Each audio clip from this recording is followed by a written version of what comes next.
ప్రాముఖ్యమైనది. ఎందుకంటే దేవుని యొక్క ఉద్దేశములో అది చాలా ప్రాముఖ్యం. యేసు ప్రభు ఈ లోకంలో ఉన్నప్పుడు ఆయన ఇంకా సిలువలోనికి వెళ్తాడనగా శ్రమలు అనుభవించే ముందు ఆయన శిష్యులందరిని కూడా పిలిచి వారికి భోజనం ఏర్పాటు చేసి, అందరికీ కూడా భోజనం అంటే ఆరాధన, రొట్టె ద్రాక్ష రసం ఇచ్చి ఆయన శ్రమల్లోకి వెళ్తూ వెళ్తూ మీరు నన్ను జ్ఞాపకం చేసుకుంటూ ఈ కార్యము చేయమన్నాడు. ఎప్పుడు దాకా చేయమన్నాడు?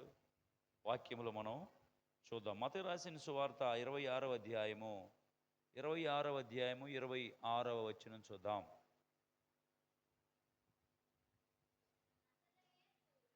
మత్తయి రాసిన సువార్త 26వ అధ్యాయము 26వ వచనం. వారు భోజనము చేయుచుండగా యేసు ఒక రొట్టె పట్టుకుని దానిని ఆశీర్వదించి తన శిష్యులకిచ్చి, మీరు తీసుకొని తినుడి, ఇది నా శరీరం అని చెప్పాను. మరియు ఆ గిన్నె పట్టుకొని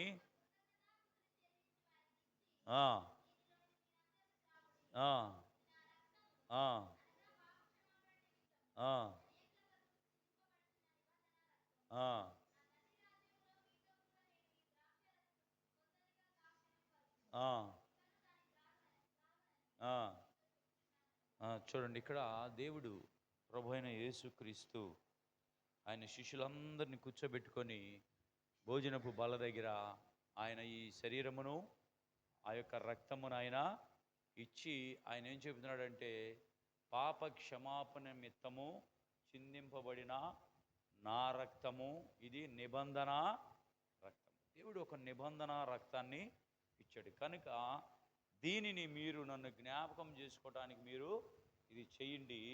నేను ఇప్పుడు మీతో కలిసి తింటున్నాను, మరలా నేను నా తండ్రి ఇంట మీ అందరితో కలిసి ఉన్నంత వరకు నేను దీనిని తినను, మీరే దీన్ని తినాలి. అంటే యేసుప్రభు చనిపోయి వెళ్ళిపోతాడు, తండ్రి దగ్గర ఉంటాడు, మరలా మనందరిని తీసుకొని వెళ్తాడు. వెళ్ళిన తర్వాత అప్పుడు మనతోటి అక్కడ తినే వరకు మనందరం కూడా ఇక్కడ ఏం చేయాలి? ఆయన శరీరాన్ని, ఆయన రక్తమును పుచ్చుకోవాలి. కాబట్టి ఇది దేవుని సన్నిధిలో ఉండి బాప్తీసము పొంది రక్షింపబడిన ప్రతి ఒక్కరూ బల్లారాధన సమయంలో ఖచ్చితంగా ఎక్కడున్నా కానీ దాన్ని ఏం చేయాలి? పాల్గొనాలి. ఆయన శరీరాన్ని, రక్తాన్ని పుచ్చుకోవాలి. దాన్ని ఎగ్గొడటానికి వీల్లేదు. చాలా మంది మనకి ఏదేదో పనులు ఉన్నాయని ఎగ్గొడతా ఉంటాం కదా. దీనికంటే ఎక్కువ ఏ పని కూడా లేదు. అపోస్తుల కార్యములు 2వ అధ్యాయము 38వ వచనం చదువుదాం. అపోస్తుల కార్యములు 2వ అధ్యాయము 38వ వచనం.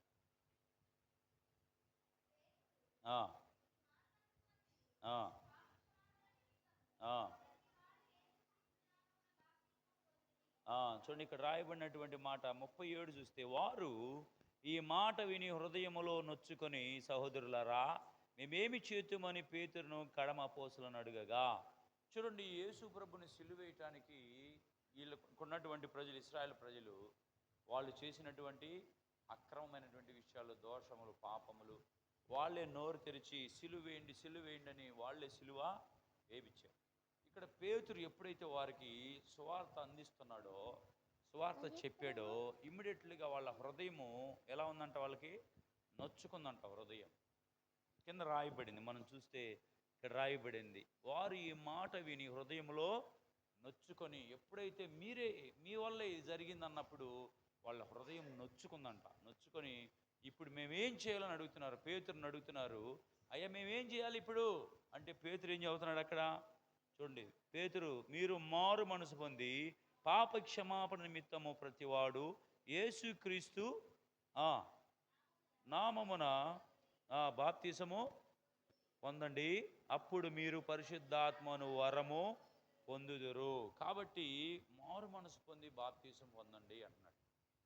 ఈ మారు మనసు పొంది బాప్తిసం పొందిన తర్వాత కంటిన్యూషన్గా మనం చదువుకుంటా పోతే కింద 42వ వచనంలో రాయబడింది. చదువుకుంటా వెళ్తే, ఈ బాప్తిసం పొందిన వారు ఏం చేయాలి అంటే, వారు అపోస్తుల బోధ యందు, చదవండి ఒకసారి 42. అపోస్తుల బోధ ఎందును, సహవాసమందును, రొట్టె విరుచుట ఎందును, ప్రార్థన చేయటి ఎందును ఎడతెగక. చూడండి, ఎవరైతే ఇప్పుడు ఆ పేతురు చెప్పగానే 3,000 మంది బాప్తిసం పొందేశారు. ఆయన మాటలు విని రక్షింపబడ్డారు. మేము పాపం చేసాం కదా, ద్రోహం చేసాం కదా, అయ్యో ఆ యేసయ్యని సిలువేశాం కదా అని ఆ మాటలు వినగానే 3,000 మంది బాప్తిసము పొందిన కాడ నుంచి వాళ్ళు ఏం చేశారంటే అపోస్తుల బోధ యందును. రక్షింపబడినటువంటి మనందరము